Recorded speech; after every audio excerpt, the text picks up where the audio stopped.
where silencers are very misunderstood is in the movie industry. Right. Because everybody thinks they're for assassins. There's two things that kind of makes people kind of pause, and that's the sound and the recoil.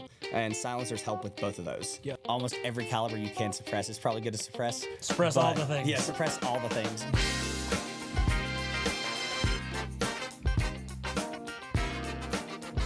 Hey everyone, Corey Campbell here for another episode of the Reserve Podcast. Today we're talking about suppressors, breaking down everything there is to know about these firearm accessories. Today we're joined by Matt. Thanks for sitting down with us. Hey guys, I'm Matt, and I have heard a lot about suppressors. I feel like I should get one with a $0 tax stamp and all. What is a suppressor, Corey? So why should I get one? There's a couple of interesting and simple ways to describe them. An easy one is sort of like a car muffler, which they're, I would say, a lot more complex than that, but it gets the same general point across. The idea is to lower the decibel and concussion that is coming out of the firearm. If you've ever shot a gun without ears on, it's I have. insanely That's why loud. I can't hear. Yeah, so it's insanely loud. Your ears will be ringing for a couple days or like a week, depending on what you're shooting.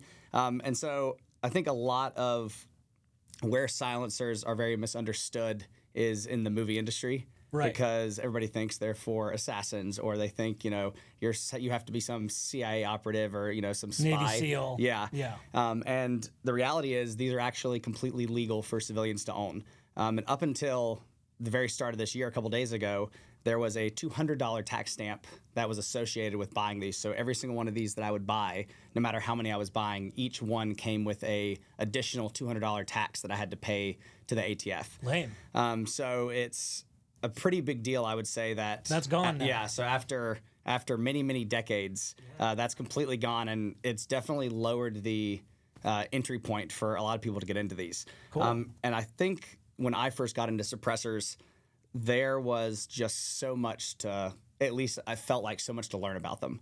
And I was, it was just a plethora of information. I didn't even know where to start. Yeah. So we thought we would answer some questions that you might have in terms of what different, type of attachments there are and kind of what a lot of their functions are. Yeah, that's perfect. So don't judge me, but That's I actually okay. don't own a suppressor yet. Yet's the key word. So I have a bunch of 9mm Okay. Glocks, big surprise, an AR-15. Okay. And then a couple of 22 rifles that I shoot with my kids. Okay.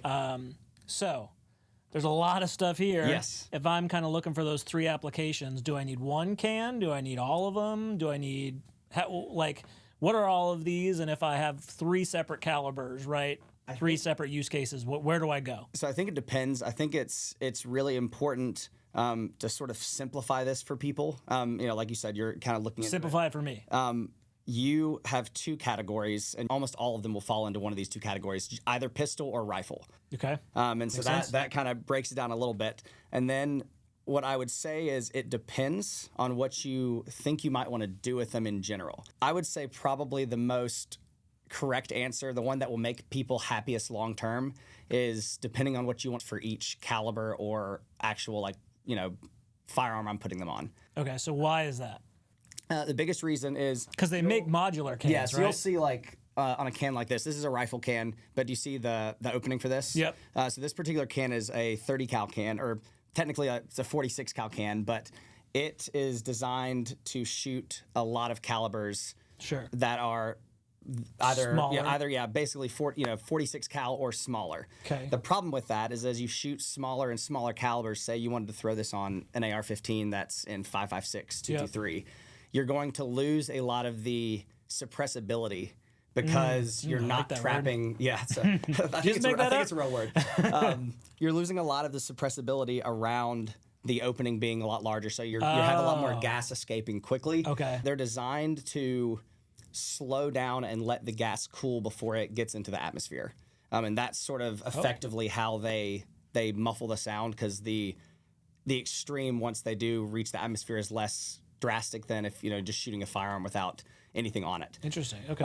And so it's not useless particularly. Like they still suppress. It'll be quieter. Some suppress still pretty well, but you're never going to get the same suppression rating and just threshold that you get from like a dedicated silencer. So if I wanted to suppress my 5.56 223, a really high quality 5.56 can is going to suppress significantly better, noticeably better in my opinion, than something that's like 30 cal. A lot of people like to buy 30 cal cans and use them on 30 cal and 5.56, which is still a super viable option. There's some really good cans out there, but generally speaking, I would say if you think you're going to really enjoy it, and or once you get your first one, this is what I did. I got one that was kind of one size fits all, and immediately was not unhappy, but immediately wanted quieter. Yeah, because okay. like just the quieter you can get, the better it is. Yep. And it's more fun, especially for new shooters. Yeah. I tend to find a lot of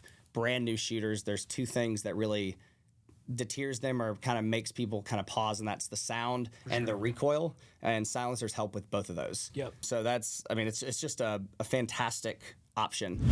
So for your 22, we'll start there. Yeah. Because we have one. So this is the Otter Creek Titanium, and you can actually feel Cool. this is insanely light. Holy smokes.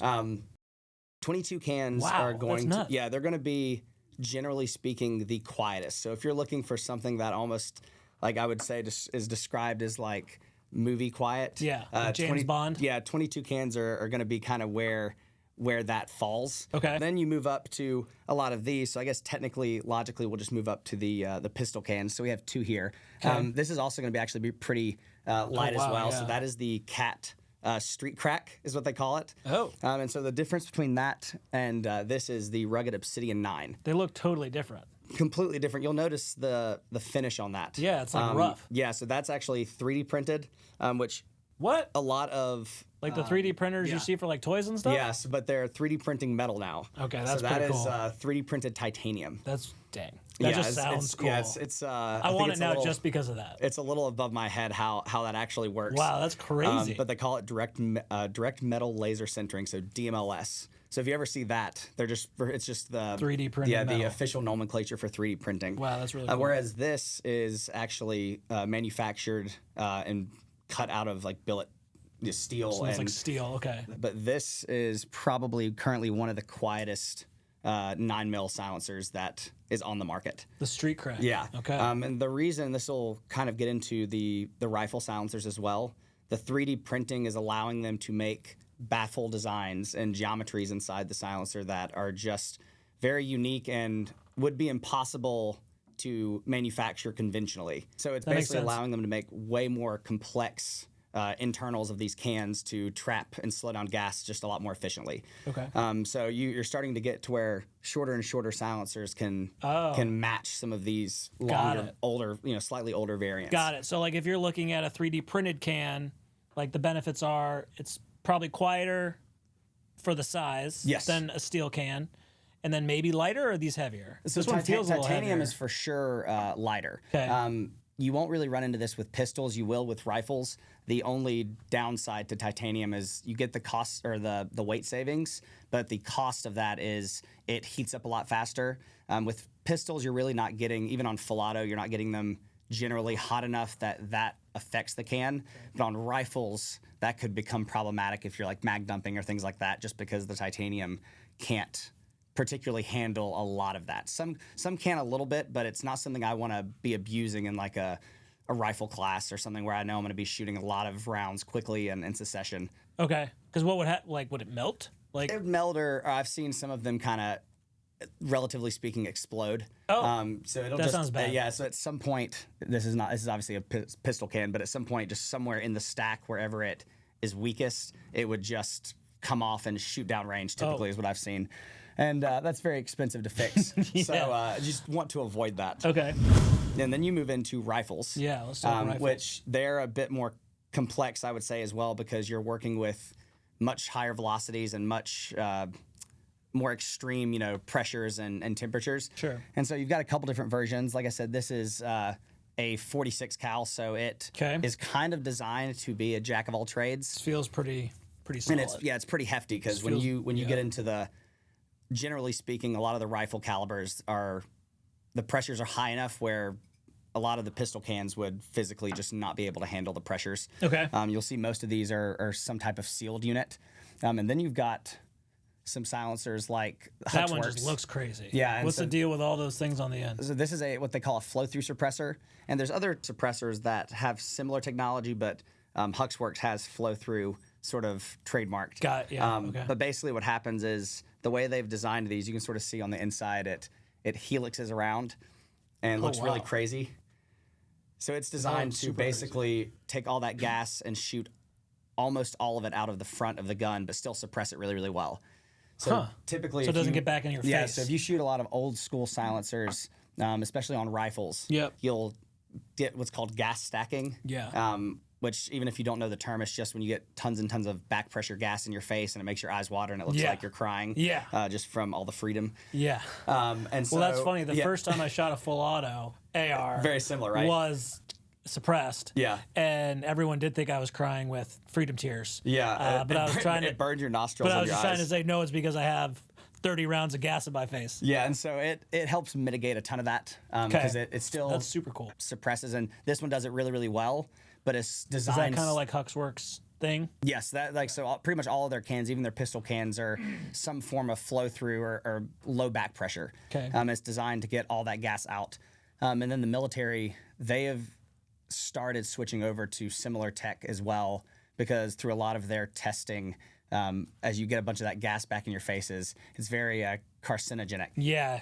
And so imagine. It's also technically speaking a bit of a health. It's a health positive because I'm not sucking in or breathing in tons of gunpowder and burnt carbon and things like that. And if you shoot all the time, that kind of makes a difference. So we're talking about the safety aspect of it, right? So if you're shooting all the time, even if you've got headphones and stuff on, it can add up. Oh yeah. So the suppressor helps there. There's like the pressure, which maybe does something in your brain or whatever, I don't know.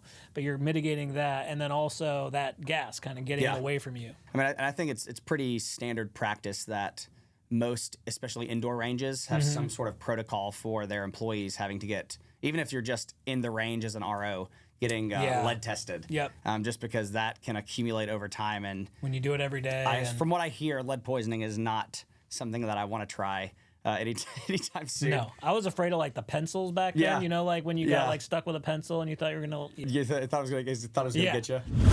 Steer me in the right direction of like really good 9mm suppressors for pistol caliber carbine. What brand should I look at? I would say, and there's a lot of good brands out there. Sure. The two that we have with us today are probably two that I would highly recommend more than a lot of others. So you've got the rugged Obsidian 9, and you've got the Cat Street Crack. Okay. And they are both, in terms of their sound reduction, probably both kind of sitting at the very top of the kind of the heap.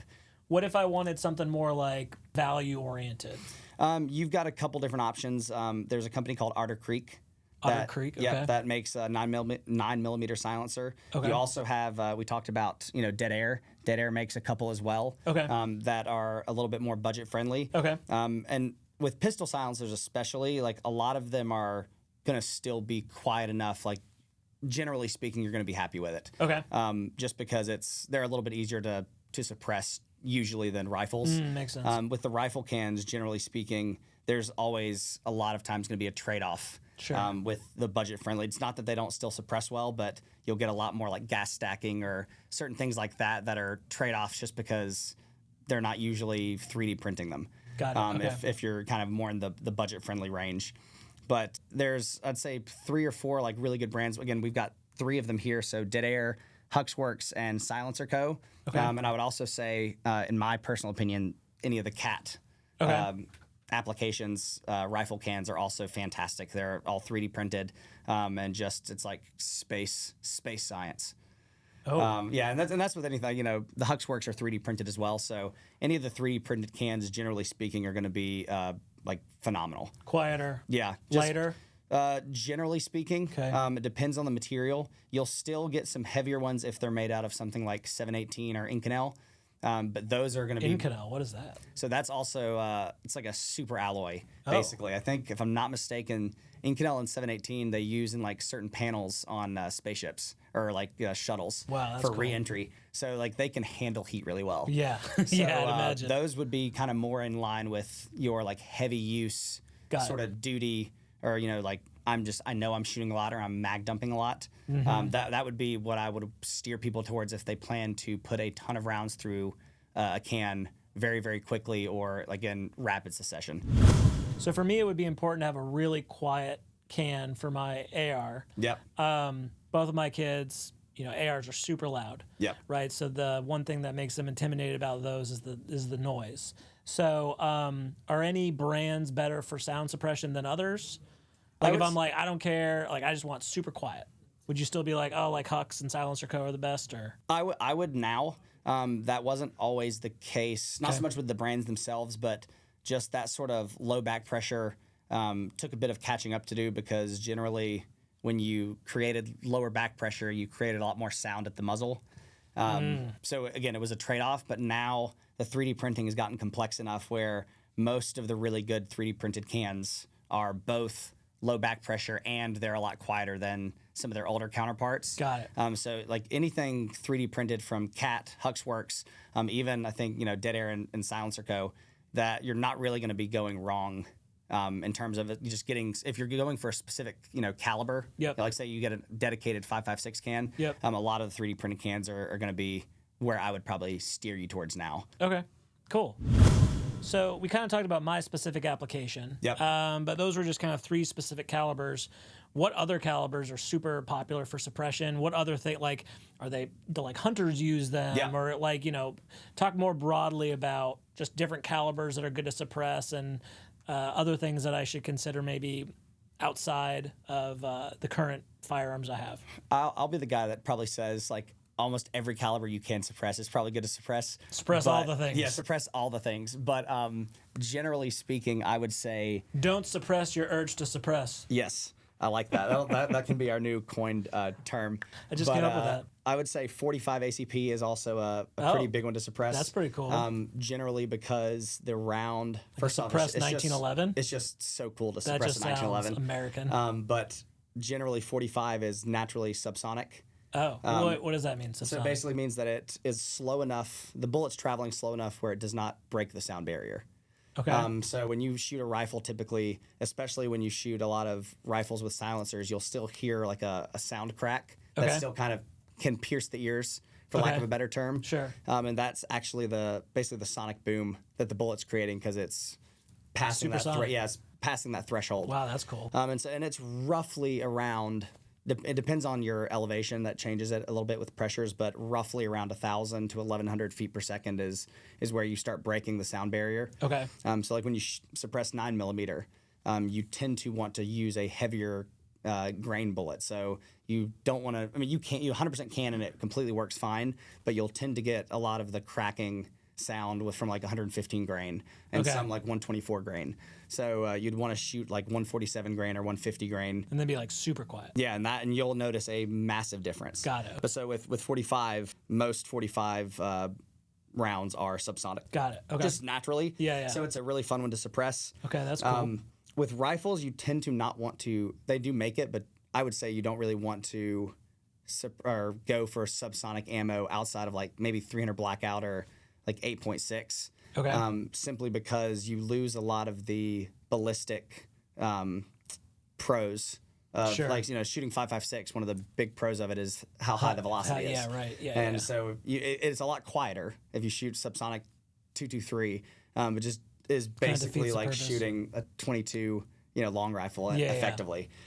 So you can't get around that with some rifles, but the rifles are getting more and more advanced to where you're getting a lot of that is sort of getting sort of mitigated in certain ways. So like 300 Blackout, is that like the best of both worlds? Like you still get ballistics, but then it's a subsonic round? It can be. So that's probably really popular? It's a super popular round, especially for certain hunting applications, just because it's rifle in terms of, the platform you're getting to shoot. It's magazine fed, so generally speaking, so you're going to get a lot of rounds, but you've got the option of shooting supersonic, 300 Blackout, which is basically 30 cal, basically shooting like an AK, effectively ballistically. Got it. But you've got the option to have it be really, really quiet, and it's, I would say, as effective or slightly probably more effective than shooting a suppressed pistol, just because it's a much bigger bullet. Yeah. Cool. I mean, you're talking like 220 grains usually for the Subsonic 300 Blackout, or 200 grains versus like 115 or 124. So yeah, it's quite a bit. And so that's a great option. It's still a super popular round. But like, to that point, I was saying a lot of people use it for hunting.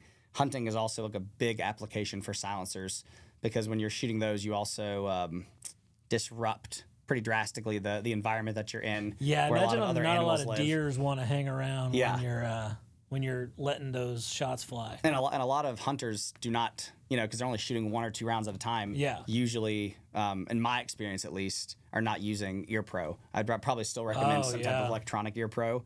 But if you're using a silencer, that tends to mitigate the need for that. So you just reminded me of something. I like to duck hunt. Yeah. And I usually use ear pro, not as much as I should.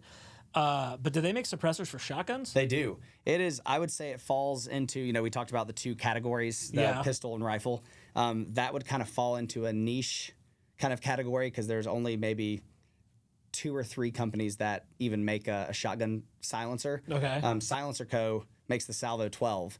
And there's a few others I think that are kind of coming out. I think Cat is actually coming out with Hux make one? Yeah, Hux makes one as well. Okay. It's pretty hard to find usually, just because that actually gets adopted by a lot of military and police agencies. But like I said, Cat's coming out with one, Huxworks has one, and Silencer Co. has one, and I think there might be 1 or 2 others. But it's still, I would say, on the louder end, just because it's a huge round. It's 12 gauge. There's really nothing discreet about a shotgun. Yeah, but it's and because of that, it tends to be a little bit longer than like a conventional rifle can would be, or a pistol can.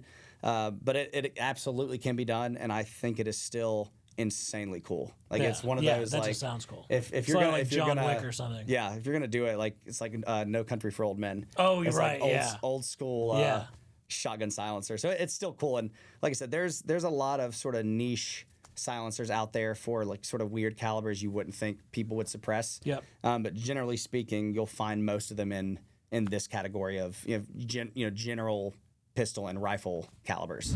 So, kind of sounds like, if you want to suppress something small like a 22, really just go pick up one of the cans in the 22 long rifle caliber. It'll just thread directly on, really easy. If you want to get something for your pistol, it usually is like direct thread too. Yes. So that seems really easy. But then when you go to rifles, you need to be more concerned about the different muzzle devices and those things.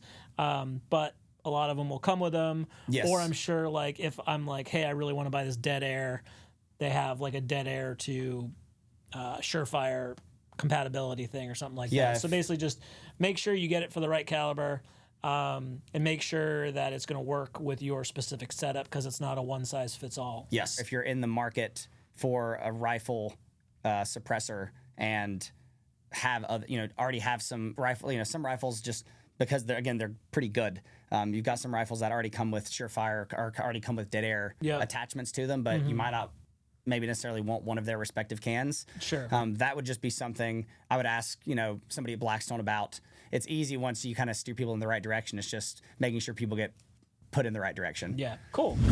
So then you get it, you fill out your forms, you don't have to pay a tax stamp anymore. There still is a tax stamp, right? Like there's still a stamp? Yeah, there's still a stamp that goes along with it, but yeah, the stamp now doesn't cost you $200. Yeah. And as the technology, especially with the additive manufacturing and the 3D printing, as that continues to advance, I imagine this technology is going to kind of shoot up. You've kind of seen like a pretty drastic incline of sort of the technology curve. I mean, these things look futuristic. Oh yeah, right? And that's just crazy. They're incredibly quiet.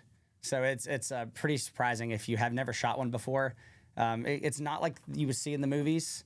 It's not nearly that level of sound suppression, but it's still enough, in my opinion, to make somebody chuckle.